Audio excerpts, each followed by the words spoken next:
Capítulo 18. La bendición de la paz mental. Un poder consolador. Entre sus numerosas bendiciones, la expiación trae paz. No solamente nos limpia, sino que también nos consuela. Mi propia experiencia práctica me ha llevado a concluir que ambas bendiciones no siempre van de la mano. En ocasiones, me he reunido con buenos santos que, según creía yo, estaban totalmente arrepentidos y habían sido partícipes del poder purificador del sacrificio del Salvador, pero todavía confiesan vivir con conciencias inquietas. No ven cómo es posible que el Señor les pueda perdonar lo que han hecho. Esto me impresionó hondamente cuando entrevisté para la recomendación del templo a un converso que llevaba unos 15 años en la iglesia.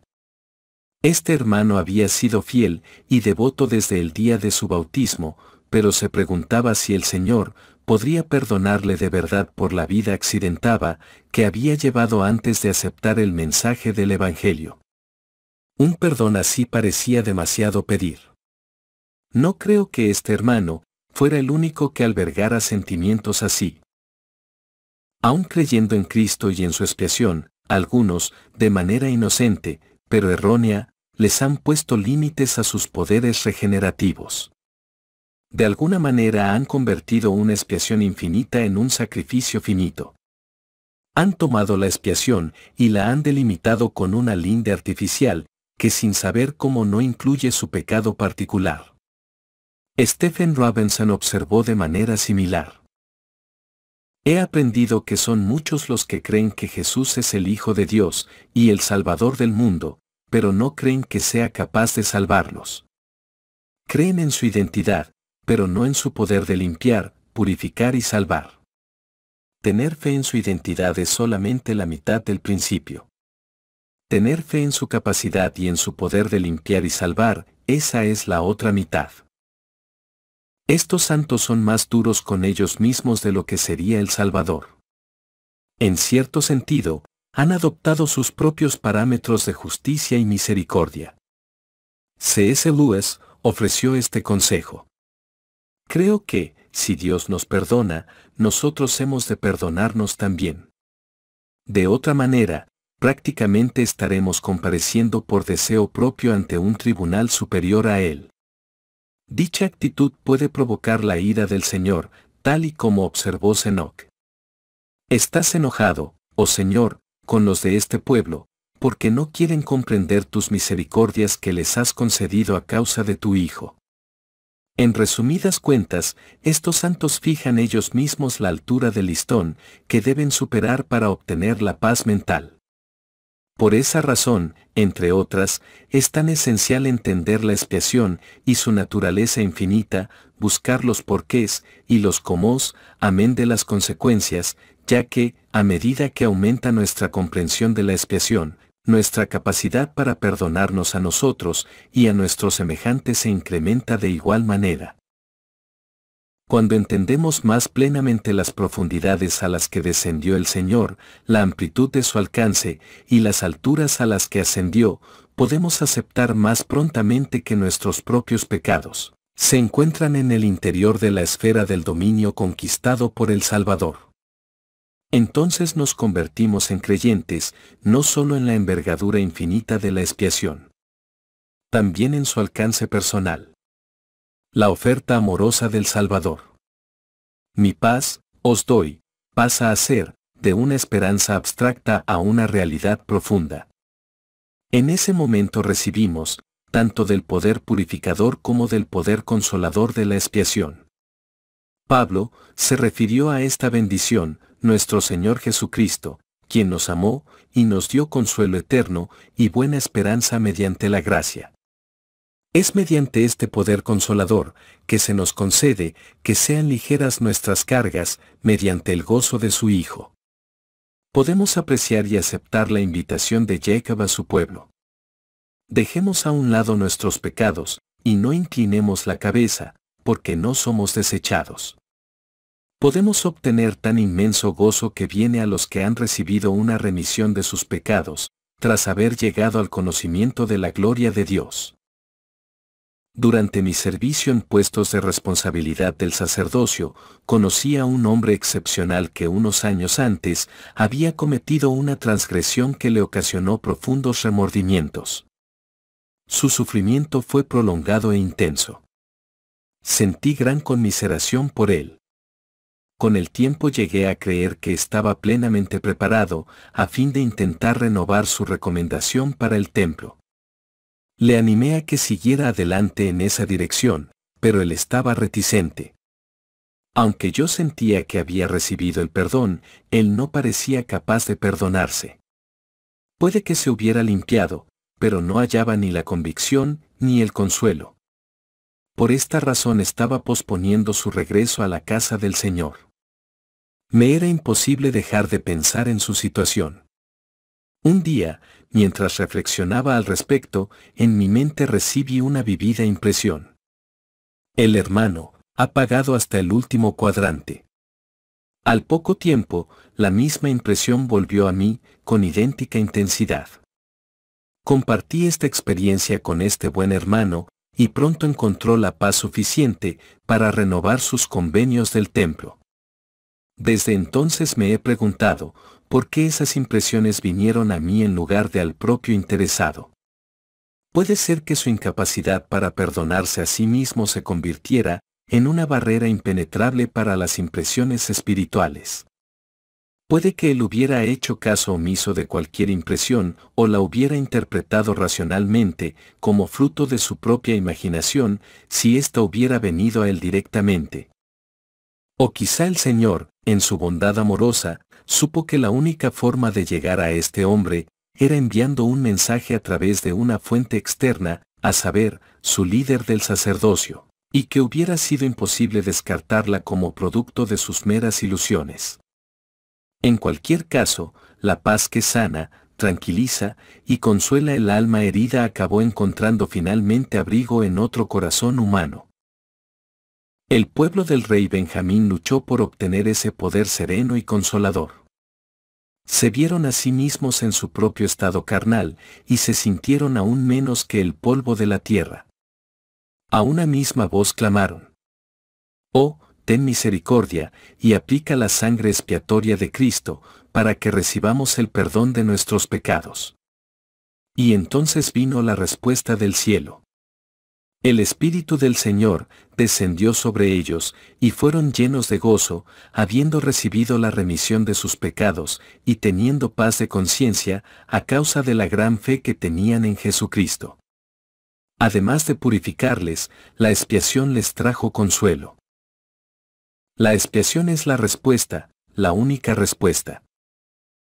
Nefi y Lei, los hijos de Elamán, fueron encarcelados por sus trabajos misionales entre los lamanitas. Pasaron muchos días sin comida. Entonces llegó el día funesto en el que sus captores volvieron a la prisión para ejecutarles. Pero en esta ocasión el Señor dejaría de frenar su mano. Nefi y Lei fueron envueltos como por fuego. A sus asaltantes los cubrió una nube de obscuridad, y se apoderó de ellos un espantoso e imponente temor.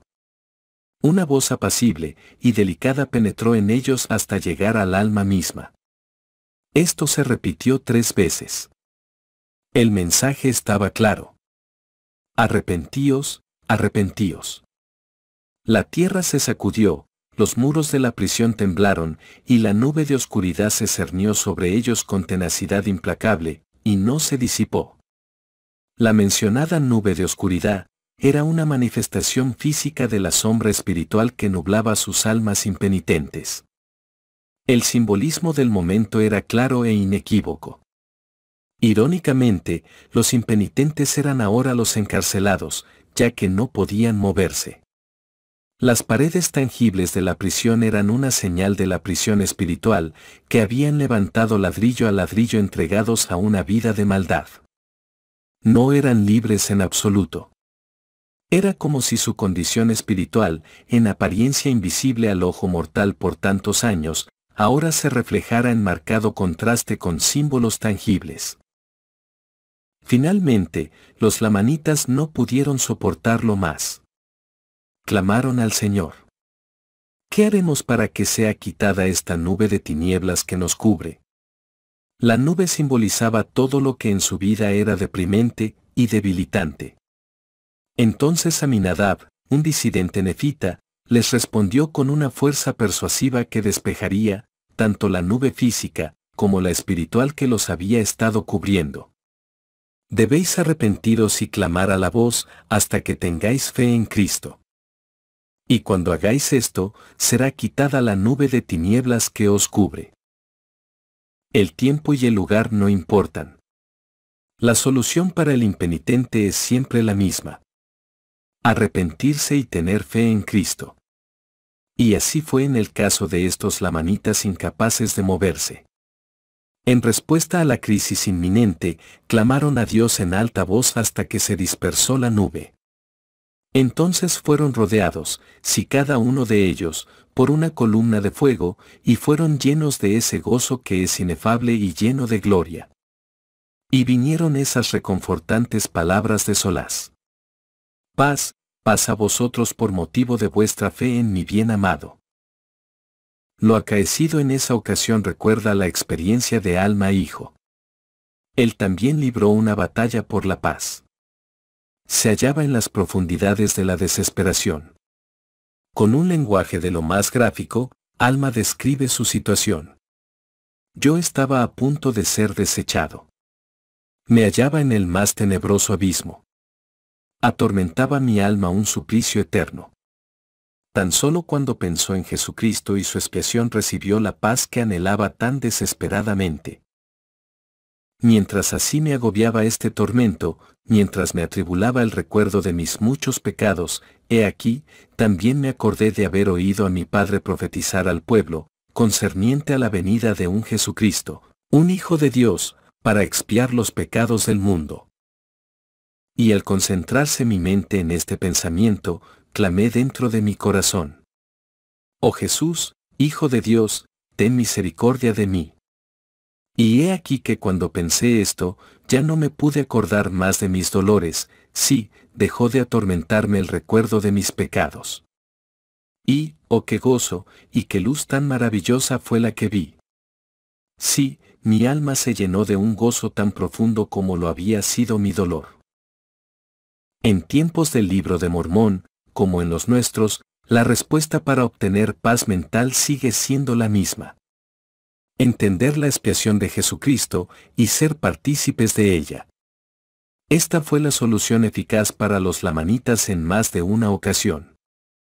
En los días de los antinefileitas, su rey comentó que ellos habían sido los más perdidos de todos los hombres.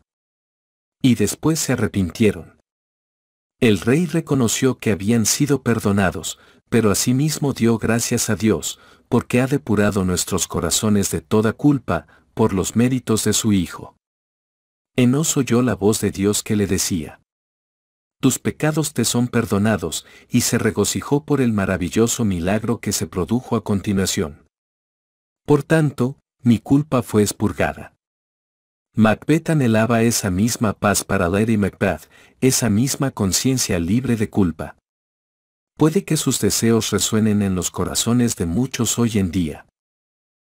No puedes tratar un alma enferma, arrancar de la memoria un dolor arraigado, borrar una angustia grabada en la mente, y con dulce antídoto que haga olvidar, extraer lo que ahoga su pecho y le oprime el corazón.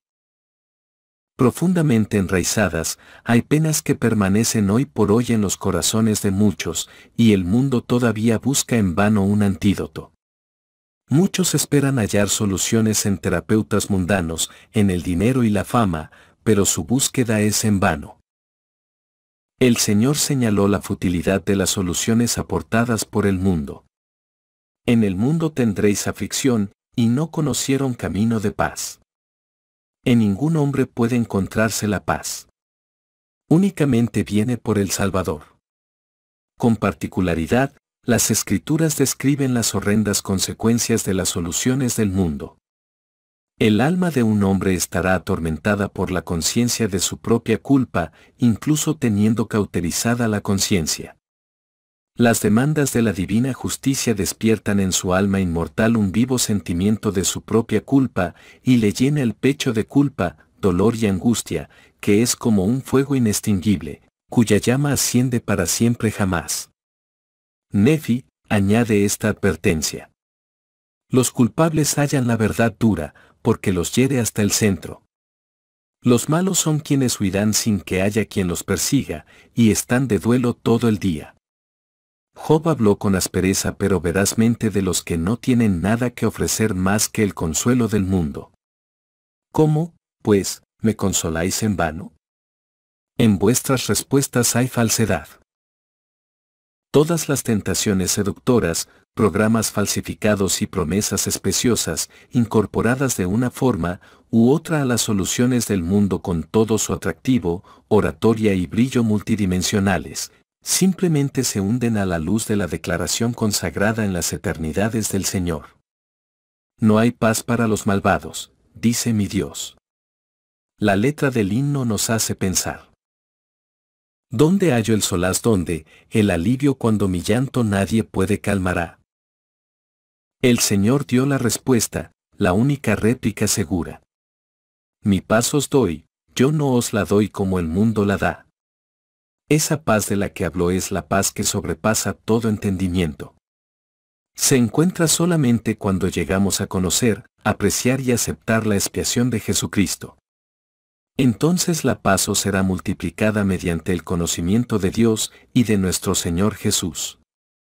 Amón fue un testigo vivo de ello. Habló de la desesperanza de los que han probado otro camino. He aquí, este es un gozo que nadie recibe sino el que verdaderamente se arrepiente y humildemente busca la felicidad. Dever sabía de la futilidad de buscar otra fuente de paz. Y ahora, Señor, ¿qué esperaré? Mi esperanza está en ti. Tras el conmovedor sermón del pan de vida, quizá el sermón más memorable del Señor, si descontamos el sermón del monte, muchos de sus discípulos lo abandonaron. El Salvador se volvió entonces a Pedro, y preguntó: ¿También vosotros queréis iros? La respuesta de Pedro debería hacer arder todos los corazones y colgar de los muros de todos los hogares. Señor, ¿a quién iremos? Tú tienes palabras de vida eterna. Uno podrá buscar en vano a lo largo y ancho del mundo, escudriñar los diarios en busca de pensamientos, acariciar las filosofías de los hombres, pero a la larga aprenderá que no existe esperanza, ni paz duradera, más que en Jesucristo. El sacrificio expiatorio de Cristo y nuestra aceptación total de la expiación son el antídoto espiritual que sana el alma herida. Es un antídoto que aporta esperanza en lugar de desesperación, luz en lugar de oscuridad y paz en lugar de zozobra. Fue este antídoto lo que funcionó en el caso de Cesrón. Postrado en cama y ardiendo de fiebre, repasaba sus numerosos pecados, creyendo que no había liberación por lo que había hecho. Entonces Alma planteó una de esas preguntas que cambian las reglas del juego radicalmente. ¿Crees en el poder de Cristo para salvar? Si crees en la redención de Cristo, tú puedes ser sanado. La respuesta fue afirmativa. La curación subsiguiente fue tanto física como espiritual. La condición previa fue la creencia en la expiación de Jesucristo. Jacob invitó a su pueblo a oír la agradable palabra de Dios, sí, la palabra que sana el alma herida. Una invitación semejante la cursó nuevamente el Salvador durante su ministerio terrenal. Venid a mí todos los que estáis trabajados y cargados, y yo os haré descansar. Llevad mi yugo sobre vosotros y aprended de mí, y hallaréis descanso para vuestras almas. Nefi habló de aquellos días gloriosos en los que el Hijo de Justicia se les aparecerá a los justos, y Él los sanará, y tendrán paz.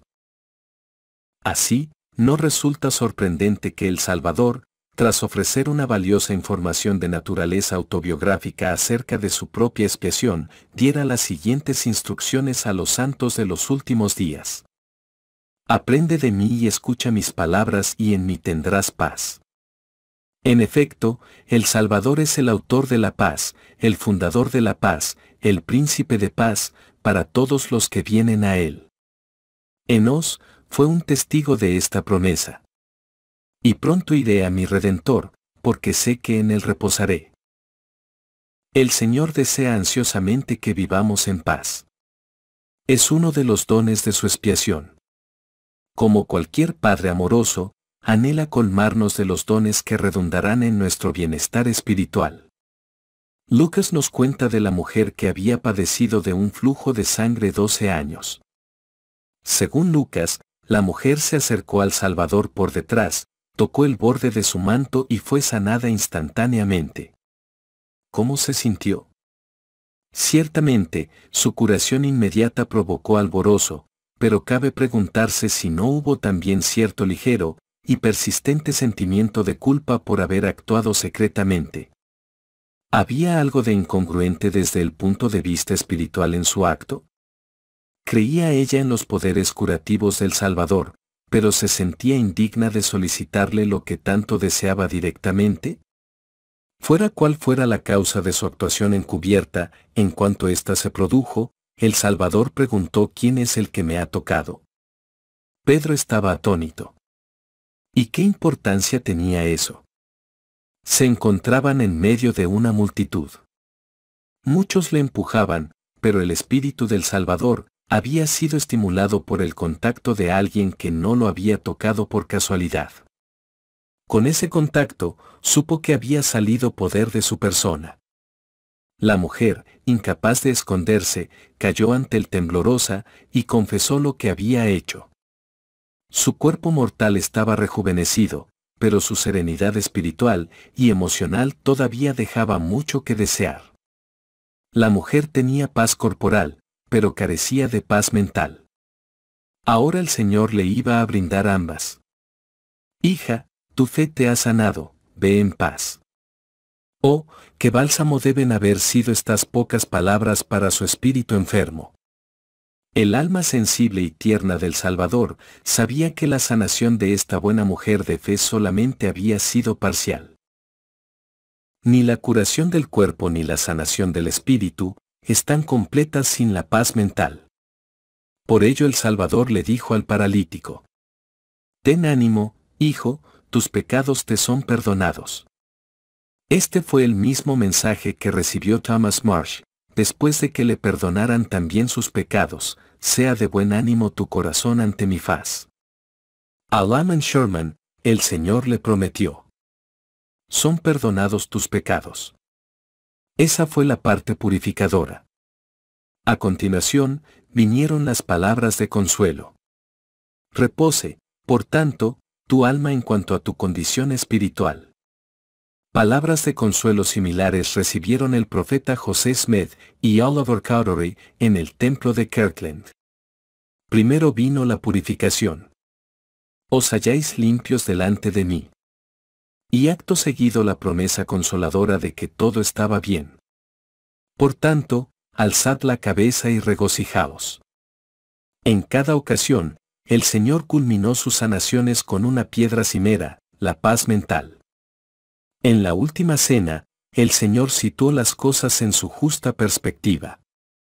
Os he hablado para que en mí tengáis paz. En el mundo tendréis aflicción. Pero confiad, yo he vencido al mundo.